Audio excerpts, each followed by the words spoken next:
ngentwala wenina okubeera kubanga mugamba nti mwanyi ndafunyeyo akantu eyo banjanda bano wali kubanga ekisookera ddala we twali tusula abayimbi bangi nga kyangu olio kati tolaba lwakuba nti mulinda bantu kufa ne mumanya ebituufu naye oli bamuwa obutwa kubeera batugambako bakutwalanga Mwanga nga bakufulumya Sipapa Entertainment bantwala ngani Mwanga byali bya misi nedda baba ebyo biboozi omanyi kati mu music industry wabeerawo ebiboozi ne tulina propaganda ebibeeramu politics byonna kakati ebituufu tubitegeera tutya ng'omaze tukkirira yakiyitamu nze navayo bulungi nnyo n'oyo Sipapa n'oyo ani Serena Bata yamperekera bulungi nga musanyufu kugambye yayanyiriza ne muzeeyi wange taata tusanyusa okulaba kuba yali amumanyi n'akubayo omukama waffe taata oli bulungi naye nga be bamu ku baali balwana so lyali ssanyu lye nze lyali ssanyu naye nze nagamba yansindikirako n'ababaka by the way Serena Bata nze kino kankyogere olaba Serena Bata oyo nze namugamba Serena Bata nti ssaawa zino tulina tunulira Katonda totunulira bintu birala byonna Katonda yaggusa buli kimu balimbalimba abantu oba oyagala musajja wo musabire Katonda ajja kumuyamba ffenna bantu bakola ebintu naye bamanyi nti Katonda akola ki ayamba era buli omu ajja kujja aveeyo akugambye wali wasobola okufanagamba nze neebaza sitaani yampadde omwana tumanye amazima namugambanga nti musajja wo musabire obumwagala ajja kubawo wadde alina abakazi bangi asobola okubaleka n'asigaza gwe kati olio kyanti saawe naye ali mu kutunkana nsi namugamba yasindika n'ababaka n'agamba oyo kalufemasi waataaveeyo neyeetondera Sipapa talina wagenda tuka ne mujjukiza ki ne mugamba ddala omuntu gwe yali atumye kuba namugamba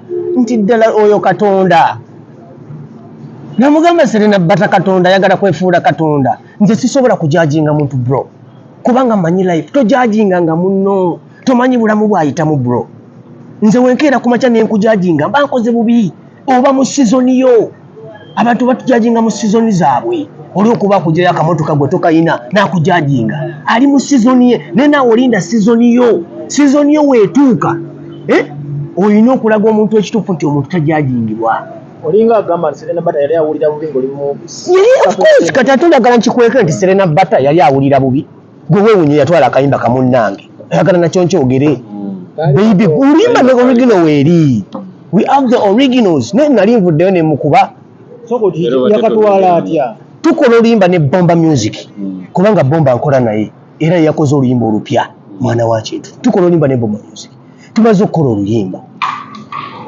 nga luwooma jjukira bwe tubeera ku studio tubeera ne bayimbi bannaffe ng'omuntu yandifunye obujja ku muganda we kuba kya buntu omuntu afuna obujja Serena Bata n'afuna obujja kayimba ng'alaba kawooma nze buladi nze singa nali njogedde ne mukama wange ne tukola kye twali tuteekeddwa okugamba naye nzikiriza nti byajjawo nsonga okuba nti bundi bwe tulina byenjize naye nkubuulire nalina omuliro nze nate oluyimba radio n'aluwulira n'akola Leesu producer y'omu it is the same fula abamanyi music tachi yemu oli reggae dancehall ono R&B ka reggae oyo Leesu kiba kitegeeza yawuliriza oluyimba ebintu tosobola kubeera coincidence omuntu okuwulira ekintu nga kirina the feel yemu flow mukitegeera flow nga yemu the song ayimbye kateeteyi wayimbye ku Leesu toteekawo bonga awo n'ogamba oli ayimbye kati nkubuulira kyentegeera muganda wange bali baafunanga obujja nga balaba nkola ebintu so nga tetulina kulwanagana akayimba bwe wakakola nga ate mulimu under the same label oba jjukira wali tewali manager mulala nasale kakati tosobola kuzaalira mwana mu myaka 8 nga yakulemu zaalira ku 20 manager yali tayagala manager mulala kuba sente ziyensawo ayagala managing gwe n'oli ajja kisobola kakati ne muntegezaako byenkugambye ne muga nti munna lwaki tetukola bwe tuti ebyo bye nali mumulisaamu nga olaba bajjefu we bakola nga olaba balooja we bakola looja alina muyimbi omu yekka oswangiza alina muyimbi omu kati nekigaana olw'ensonga si buzibu bwe bano baali balwana oyo omwana muyaaye omwana akulimba omwana biki kati nze nendabanga olutalo lunene olutalo lwotasobola kulwana ludduka ebulaadi ensowere bagiziika n'omulambo nzinkubuulira okay kati kubyayitamu Serena Bata obiwulire ebiriwo mukulu Abitex bye yamutaddeko nzamuwa bubakati nze kyeninza okuwa Serena Bata nti adde eri Katonda kyaiso adde eri Katonda wotadde eri Katonda muganda wange kyoyitamu kijja kujja kukiwulira. Katonda is the overall mu ddiini yo mugyosabira Katonda yasooka. Biki byakola bitali bya bwa Katonda. Kakati Serena Bata ekisooka munywa mwenge. Kuviira ddala wa Sipapa munywa mwenge. Banange twogere ku mazima. Ayoleko omwenge. Banono muganda waffe tumukwate buki?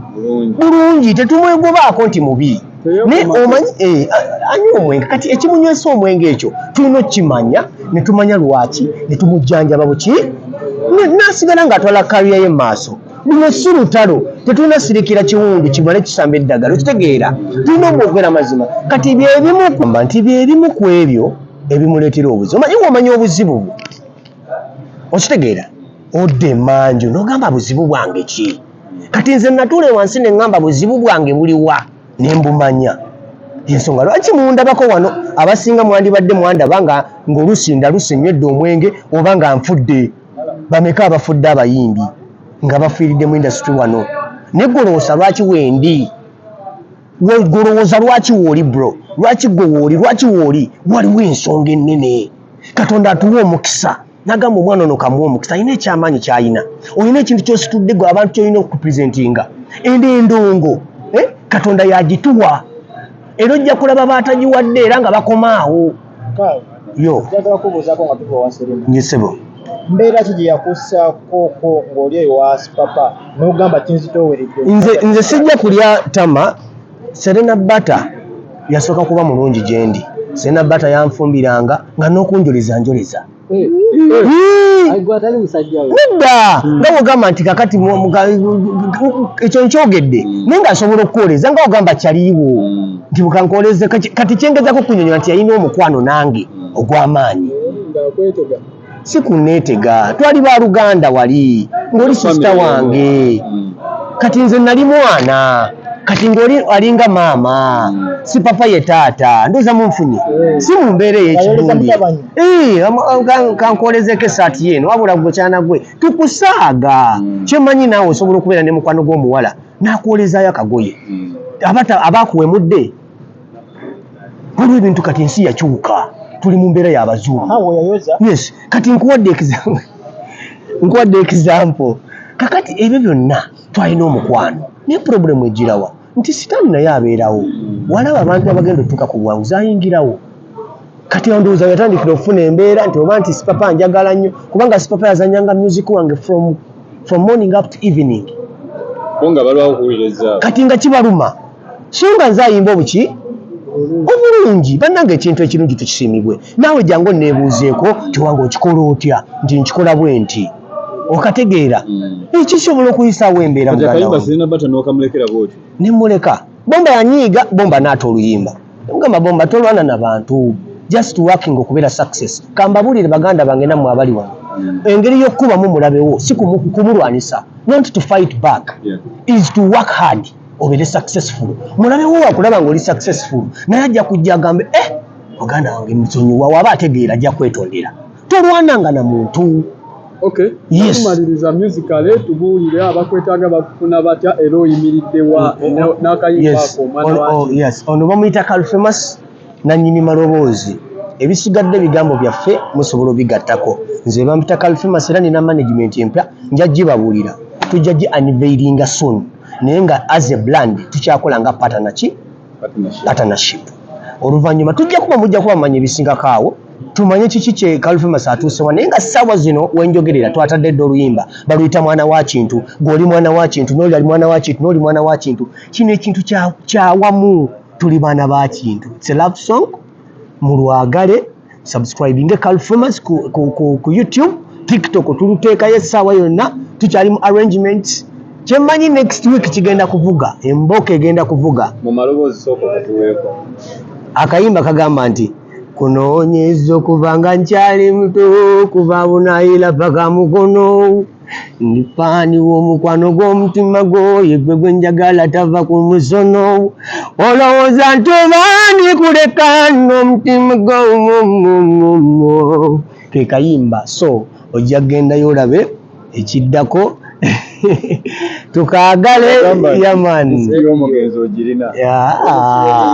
just ekintu ekyo kisumbwa, ekintu ekyo kankinyonyole bwe nti mu nsi tulina abantu abafaanagana naye obuzibu bugirawa nti wemba nga ndabye omuntu nga tufaanaganye ng'oba namwewolako ebintu ebimu oba nga amaloboozi wevingire kubanga tuyigira ku bantu tukize ne lwedi alina gwe yatunulira nze kyemmanyi yatunulira jjajja Kyaga olwokuba nti Kyaga alina mission ze nga ye tetusobola mujajinga naye yatunulira Kyaga lwedi yajayimba kyenifanya ku mazina ng'ali mu normal voice ye naye yalinayo kintu simanyi naye n'omwana wa Kintu naye nga ekituufu kiri nti oli musajja waffe menta waffe nze mu appreciation nti wakabi atadde ettaffaali ku industry ya Uganda nze nali mu believingiramu ng'abalala babelivingira mbalala naye nze sinze radio am Carl famous sis yaman